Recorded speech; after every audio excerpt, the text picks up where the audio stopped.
अभी सब्सक्राइब करें Atul coaching centre YouTube channel को और घर बैठे पाएं सभी पाठ्यक्रम की पूर्ण कवरेज फिजिक्स एवं केमिस्ट्री विषयों में आजमगढ़ के सबसे प्रसिद्ध शिक्षक श्री प्रकाश पाठक सर। तो देखिएगा, क्लास 12 सब्जेक्ट फिजिक्स में हम लेसन 17 बता रहे थे, जिसका नाम था सूक्ष्मदर्शी तथा दूरदर्शी, यानी माइक्रोस्कोप एंड टेलीस्कोप।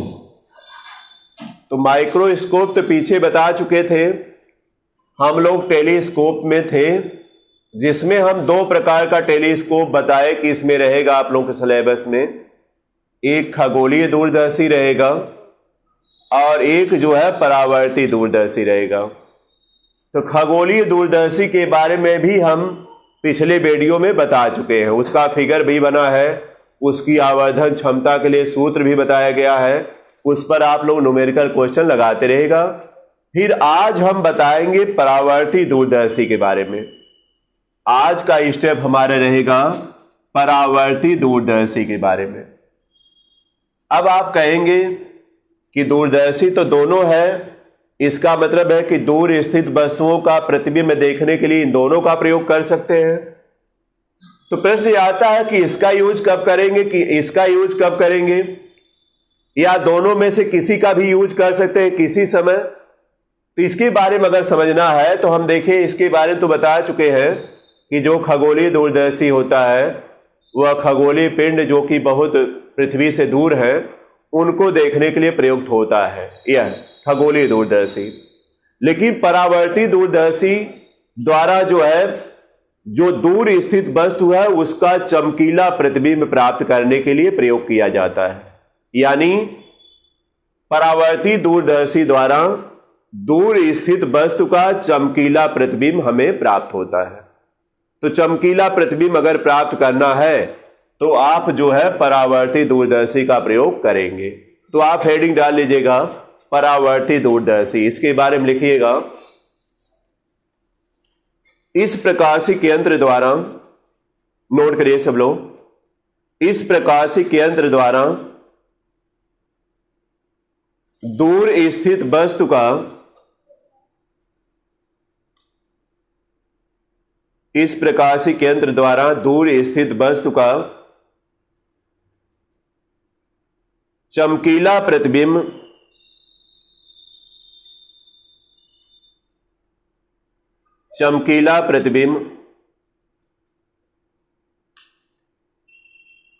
बनाकर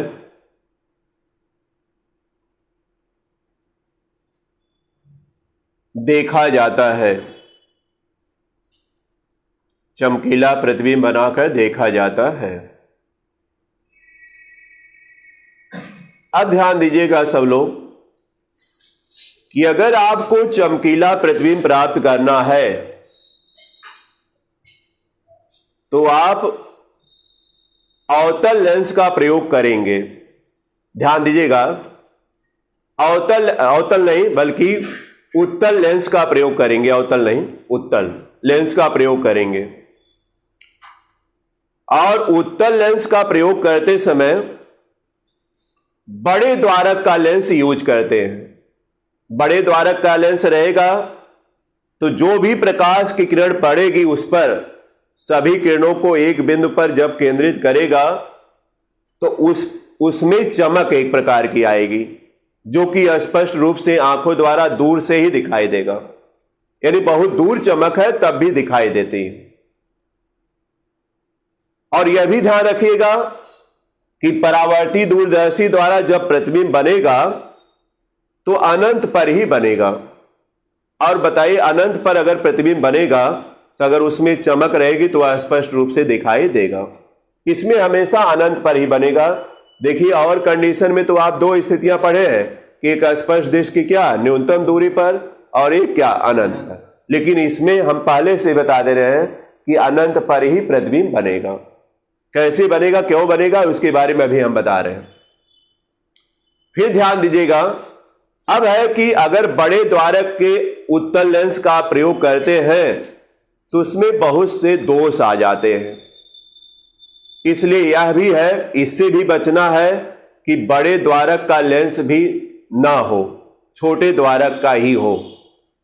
तो छोटे द्वारक का लेंस यूज करके जब आप चमकीला प्रतिबिंब बनाना चाहेंगे तो उसके लिए दर्पण का प्रयोग करते हैं। एक दर्पण अवतल दर्पण होता है और एक समतल दर्पण, यानी दो दर्पण का प्रयोग करेंगे। एक अवतल दर्पण रहेगा और दूसरा क्या रहेगा, समतल दर्पण। जो यहां पर अवतल दर्पण आप लेंगे वह वस्तु के सामने रहेगा और जो समतल दर्पण लेंगे वह समझिएगा कि जो आप अवतल दर्पण लिए हैं उसके मुख्य अक्ष से 45 डिग्री एंगल पर झुका रहेगा। कितने डिग्री एंगल पर? 45 डिग्री एंगल पर क्या रहेगा, झुका रहेगा। यह ध्यान रखिएगा। तो देखिए हम फिगर बनाते हैं, फिगर से ही आपको समझ में आएगा। इसमें देखिए हमने बताया कि एक अवतल दर्पण का प्रयोग करेंगे। ये देखिए अवतल दर्पण है, इसका अंदर वाला भाग देखिए दबा है, उभरे भाग पर पालिश है। यह इसका मुख्य अक्ष हुआ, ध्यान दीजिएगा सब लोग, यह इसका मुख्य अक्ष हुआ। और यहां पर हमने बताया कि जो आप समतल दर्पण, यह तो अवतल दर्पण है, अवतल दर्पण यह है आपको, और यहां पर 45 डिग्री एंगल पर हमने बताया कि 45 डिग्री एंगल पर समतल दर्पण यह लेंगे। तो देखिए यहां हम लिख दे रहे हैं समतल दर्पण है। यहां आप समतल दर्पण लेंगे जो कि कितने डिग्री का एंगल पर रहेगा, 45 डिग्री एंगल पर रहेगा। ध्यान दीजिएगा। और एक इसमें और भी लेंगे, छोटे द्वारक का। यहां पर देखिए, यहां पर लेते हैं, बल्कि अभी फिगर हो सकता है इधर उधर करना पड़े। यह छोटे द्वारक का एक उत्तल लेंस का प्रयोग करेंगे आप। कौन सा लेंस है रहेगा, उत्तल लेंस का प्रयोग करेंगे। यह छोटे द्वारक का रहेगा, उत्तल लेंस रहेगा जो कि छोटे द्वारक का रहेगा।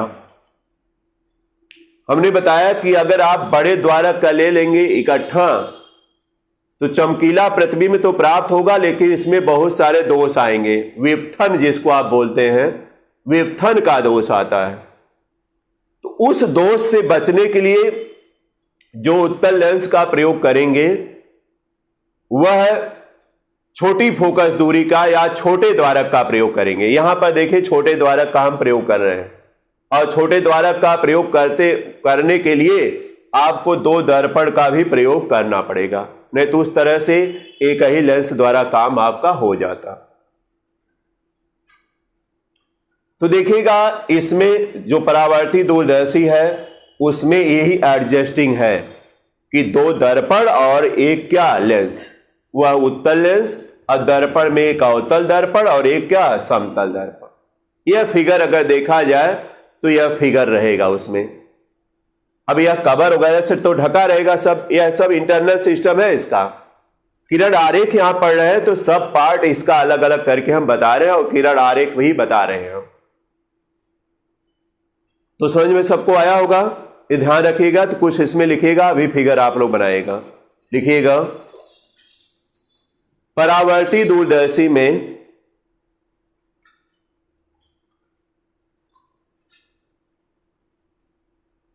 एक अवतल दर्पण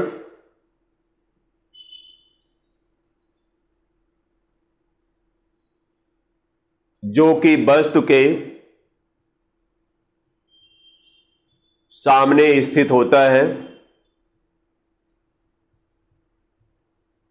जो कि वस्तु के सामने स्थित होता है,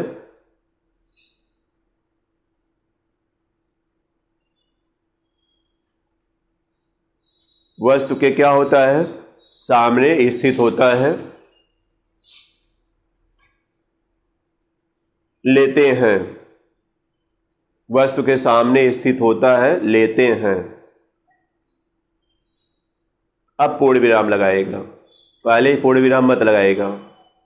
हो गया। अब देखिए वस्तु भी हम बना दे रहे हैं। यह देखिए बहुत दूर स्थित वस्तु है, यह मान लीजिए यहां तक हम ले रहे हैं। यह वस्तु बहुत दूर स्थित है, यह वस्तु हम ले रहे हैं, इसका नाम क्या रहेगा? ए बी, जो कि अवतल दर्पण के सामने है। बोलिए। अब ध्यान दीजिए, किरण आरेख भी देखते जाइएगा। एक प्रकाश की किरण इस पर इस तरह आएगी, सीधा आप बनाएगा, स्केल से बनाएगा, सीधा बनेगा। एक प्रकाश किरण इस तरह आएगी और एक प्रकाश की किरण इस तरह इसमें आएगी। लेकिन हमने कहा कि इधर वाली डॉटेड लाइंस करेंगे आप, डॉट लाइन इसलिए करेंगे क्योंकि बहुत दूर से प्रकाश किरणें आ रही हैं, तो डॉटेड लाइन से आप करिएगा। हो गया।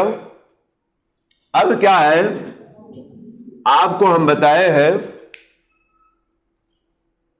कि जब दर्पण पर अवतल है चाहे उत्तल है, अगर समांतर किरणें आ रही हैं तो कहां काटती हैं? फोकस की सीध में। कहिए, फोकस पर तो यह काट नहीं पाएंगे, फोकस की सीध में काटेंगे। तो जो यह समतल दर्पण आप लगाएगा वह अवतल दर्पण के फोकस के पहले ही लगा दीजिएगा।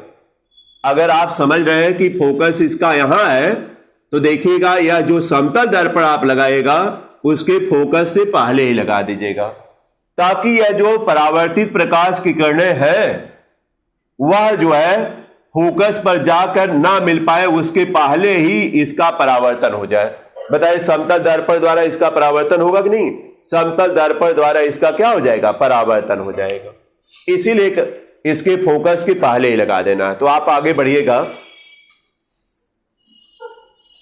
लिखिएगा, अवतल दर्पण के मुख्य अक्ष पर, अवतल दर्पण के मुख्य अक्ष पर उसके फोकस से पहले ही एक समतल दर्पण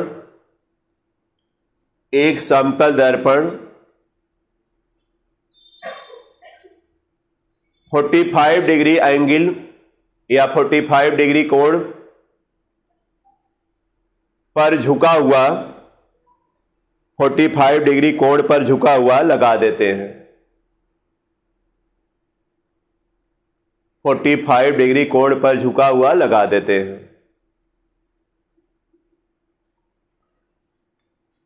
अब आप ध्यान दीजिएगा, हम फिगर भी बनाते चल रहे हैं, लिखवाते हुए चल रहे हैं। देखिए 45 डिग्री एंगल पर झुका हुआ है, या देखिए फोकस के पहले क्यों किए, पता है ना? क्योंकि अगर फोकस के बाद आप करेंगे तो प्रकाश की किरणें तो प्रतिबिंब बना लेंगी, तो आप उसके पहले ही उसको परावर्तित कर देना है।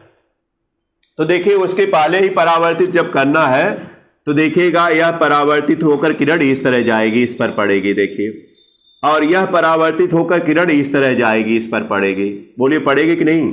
पड़ेगी। इस तरह किरण आरेख देखिएगा सब लोग। यह प्रकाश की किरणें अवतल दर्पण द्वारा परावर्तित होकर समतल दर्पण पर पड़ चुकी हैं। बोलिए, समतल दर्पण पर क्या हो चुके हैं? पड़ चुकी हैं। अब देखिएगा यहां से यह परावर्तित होना है इनको, तो देखिए परावर्तित होकर इस पर पड़ी, यह परावर्तित होकर के इस पर पड़ी। बोलिएगा, यह परावर्तित होकर देखिएगा, थोड़ा यह सीधा आप लोग बनाएगा, यह परावर्तित होकर, बल्कि इस तरह हम कर देते हैं, यह परावर्तित होकर इस पर देखिए आ गई। इसी तरह बताइए काटते हुए आएंगी। यहां पर इनका कटान बिंदु है, तो आप बताइए इसका भी मुख्य अक्ष होगा कि नहीं? इसका मुख्य अक्ष यहां ले लें हम, थोड़ा सा और करीब लें, बीचों बीच इसका मुख्य अक्ष वैसे आना चाहिए। देखिएगा इसको हम थोड़ा सा बढ़ा लेते हैं, क्या करना है, मुख्य अक्ष इसका बीचों बीच आना चाहिए। प्रयास ये करिएगा, इसलिए पहले हम फिगर नहीं बनवाया आप लोगों का। यह देखिए मुख्य अक्ष इसका आ गया। अब बताइए यहां पर जो है, यहां पर इसका प्रतिबिंब क्या हो जाएगा? बन जाएगा। यह क्या बना? ए डैश और क्या? बी डैश बन गया। बनेगा कि नहीं? बनेगा ना, इसका मुख्य अक्ष इसी पर आएगा। बोलिए, अब क्या होगा? आपका नेत्र यहां पर रहेगा जब यह प्रकाश की किरणें अपवर्तित होंगे। देखिए इस तरह अपवर्तित होकर जाएंगी, थोड़ा सा झुका होगा, और थोड़ा सा झुका होगा तो यहां पर आपकी अगर आंख है ध्यान दीजिएगा, नेत्र अगर यहां पर है तो आपको बताया गया होगा नेत्र हमेशा सीधा देखता है। यह बताइए यहां से अपवर्तित होंगे कि नहीं, और नेत्र क्या करेगा, सीधा देखेगा। तो देखिए सीधा जब ले जाएगा इस तरह, और यह भी सीधी लाइन जब जाएगी, ध्यान दीजिएगा, यह सीधी जाएगी तो यहां पर इसका प्रतिबिंब जो है क्या हो जाएगा, प्राप्त। और एक बात और समझिएगा कि यह जो प्रतिबिंब ए डैश बी डैश बना है, इसके फोकस तल पर बना है, और जब इसके फोकस तल पर बनेगा तो यहां पर प्रतिबिंब कहां बनेगा, अनंत पर बनेगा। इस बात को ध्यान रखिएगा। इसीलिए हमने कहा कि ए डबल डैश और बी डबल डैश प्रतिबिंब जो बनेगा वह कहां बनेगा, अनंत पर बन जाएगा। चूंकि आंखें हमेशा सीधा देखेंगी, और जब आंखें सीधा देखेंगी तो प्रतिबिंब उसको यहां दिखाई देगा। बोलिए समझ में आ जाएगा ना। यही जो है इसका किरण आरेख है, और इसी हिसाब से इसको लिख भी लेना। तो देखिए हम कहां तक लिखवाए बताए, 45 डिग्री एंगल पर झुका होता है। लिखिएगा, जब प्रकाश की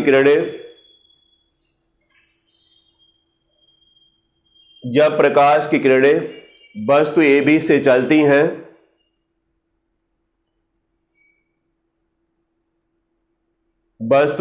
चलती हैं,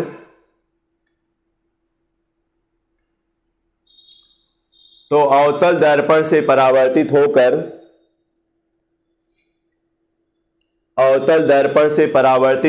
समतल दर्पण पर आती हैं।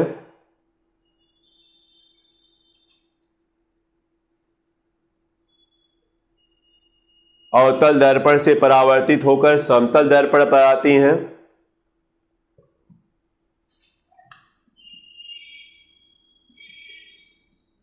कहां आती हैं, समतल दर्पण पर आती हैं।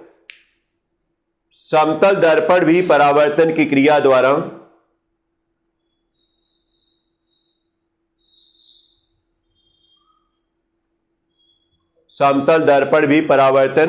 द्वारा इसमें भी परावर्तन होगा। समतल दर्पण परावर्तन की क्रिया द्वारा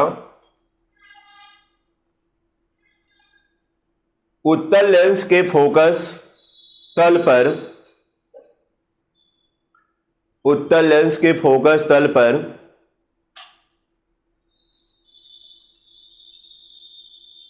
ए डैश बी डैश प्रतिबिंब बनाता है।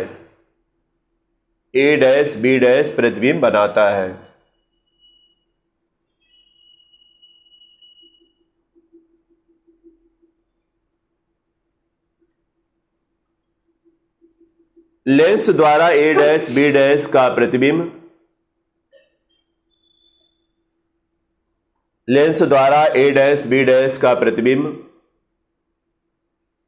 ए double dash B double dash पर प्राप्त होता है।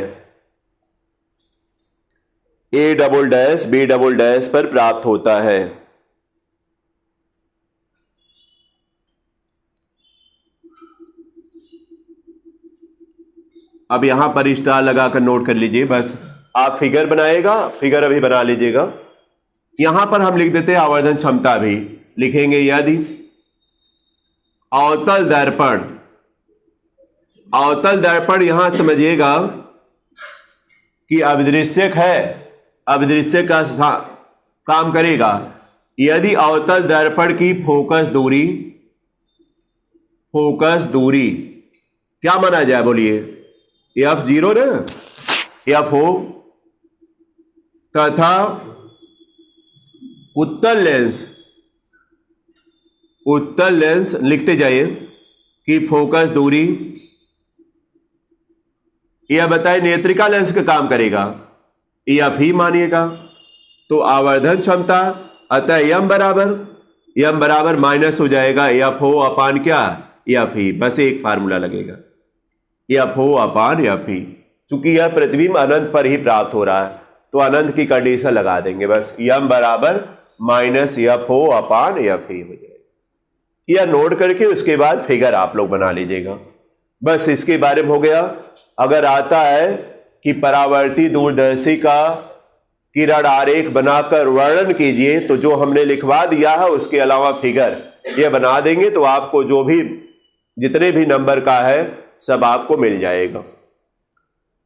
लेकिन ध्यान रहे फिगर में कोई मिस्टेक नहीं होना चाहिए, जैसे हम बनाए हैं उसी तरह क्रमवाइज आप लोग बनाना रहेगा आप लोगों को। तो देखिए यह लेसन तो समाप्त हो गया। फिर आगे हमारा एनसीईआरटी क्वेश्चन रहेगा जो न्यूमेरिकल संबंधित रहेगा, और अगले दिन न्यूमेरिकल क्वेश्चन आप लोग खुद लगाइएगा और हम भी बताएंगे न्यूमेरिकल क्वेश्चन। तो यह लेसन समाप्त हो जाएगा।